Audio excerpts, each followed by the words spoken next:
Let's start with the number that everyone's going to be talking about, $343 billion deficit. I mean, Canadians, we get the sense, have been on side with the spending so far, but a number that big, do you start to lose the support of the public for further spending?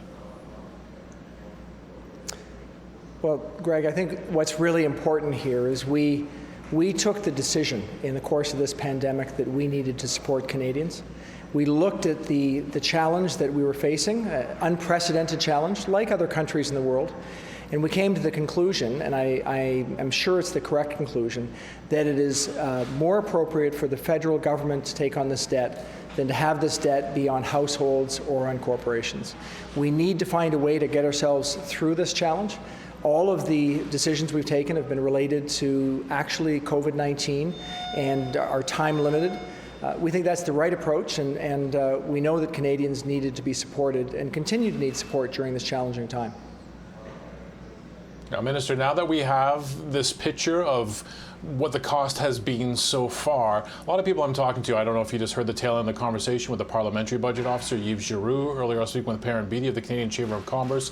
They were hoping to see something more in this. They were hoping to see a path out. I mean, how do we get out of this situation, these deficits, this debt we're accumulating?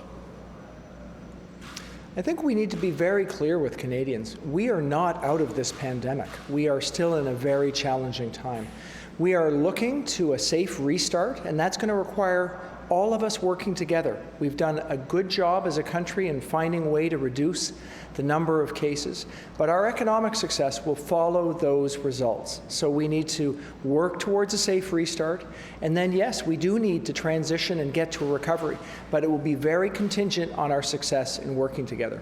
What you did see in our update today, you got a sense of our willingness and our need to continue supporting people in a way that gets us to a safe restart. So we've provisioned for the wage subsidy, for the expansion that we've announced, and we'll have more details on that in the very near term. Importantly, what we see is the support for businesses that will allow them to get more people to work, to help our economy to get back up and going, and that, we think, is the path towards recovery that we need.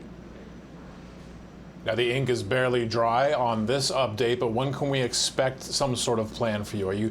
Are you thinking maybe at the end of summer, early fall, where we start to chart a course?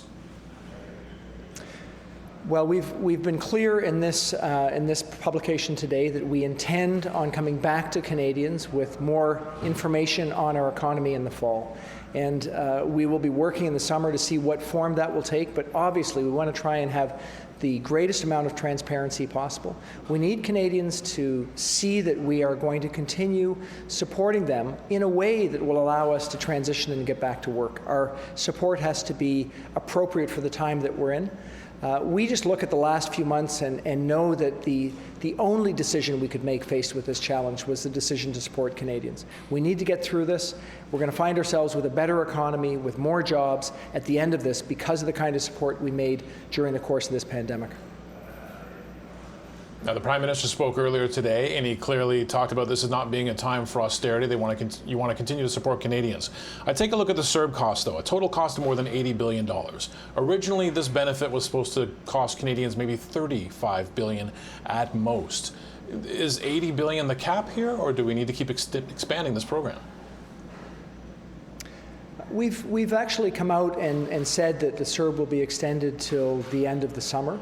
What our intent is to have the wage subsidy and the employment insurance system and that CERB work together. So we expect that the CERB will decline in its impact because we're going to hopefully move into a safe restart. The employment insurance system will get back to a state of normalcy. And importantly, although we've had a very big take-up with the wage subsidy, we think that there's the opportunity for even more businesses to use it as they get back to work. So it'll allow them to get people back on their payrolls, to get back to work, and we're going to take away some of the disincentives in that program. So we see that increasing, the CERB decreasing, and the employment insurance system getting back to a more normalized state.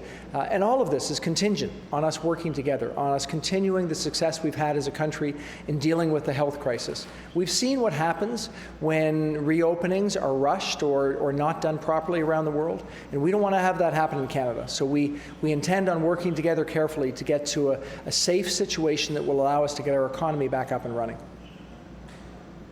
You've put a lot of programs out the door since the pandemic began. I think about the LEAF program, the financing for large employers. Jack Mintz was on the program earlier. He said he talked to 2 companies who took a look at it, desperately needed some help, and said, these conditions, why would anybody avail themselves of this? Did you make the conditions there a little too strict to be of any use? Well, that's a completely wrong way to look at it. The LEAF program, the Large Enterprise Emergency Financing, is exactly that. It's emergency financing. What we're trying to do is to make sure that we have financing for large enterprises that don't have another source of capital. So if a company comes to the government and says that that program is too expensive or too onerous for them, and they're going to go out to the private sector and they're going to find loans from their banks, or they're going to go out into public markets, and they can do that, then that is exactly the way it should be working. This is intended to bridge companies that cannot get financing through this time, and it was very much designed with the intent that it would allow for capital markets to function and do what they should normally do. So I'm actually encouraged that that he says things like that, because we want firms that need it. We've had a couple dozen firms look at this. There are some that are going through the process, but if more of them are able to go and find sources of capital themselves, then that's all the better, and that means they're finding a way to get through this challenging time themselves. With some companies going through the process, do you think there will be uptake at some point?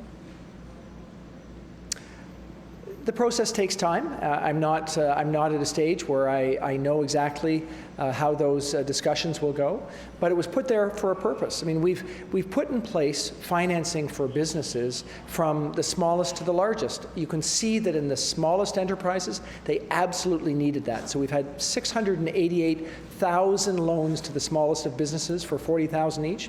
That is working exactly the way it intended to keep people in business while they're going through this challenging time. At the large end, it takes a little longer. These are larger, more sophisticated firms that need to work through their current credit relationships. So I can't predict exactly where that will go. And in between, we will see firms, as they need capital, going to the banking system, in many cases supported with credit guarantees or loan guarantees from the federal government. So we've got a broad range of supports, Greg. We think that it's operating as it should. And of course, we are always, as we've done with all these programs, looking to make sure they continue to deliver the desired outcome. And so far, I can say with the financing programs, it seems to be working as we intended. Before we let you go, Minister, the airline industry obviously hard hit. Your approach has been to try to help everyone. Kaylin Rovanescu of Air Canada basically said, either we need some direct aid tailored to us, or we need to see some travel restrictions lifted. When can they expect some help? I think, I'll say, Greg, that we are seeing businesses across the country hit differently, and the airline industry clearly one that's been hit in a very challenging way, but there's others as well, the hotel industry, the hospitality industry more broadly. I would say that when you think about what's happened for the airline industry, yes, they've got severe restrictions, which we understand.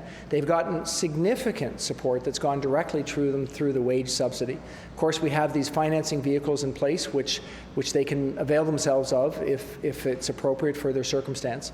And we'll continue to think about how we can make sure that the hardest hit of firms are supported in a way that makes sense to give them a bridge through this. So, I hear the challenges, we understand them. What we won't be doing, though, is responding with changing our approach, which we think will protect our health in any way that's inappropriate. Clearly, we have a real challenge south of the border right now, and we don't believe that changing the travel restrictions in a way that creates additional risk would be prudent at this time.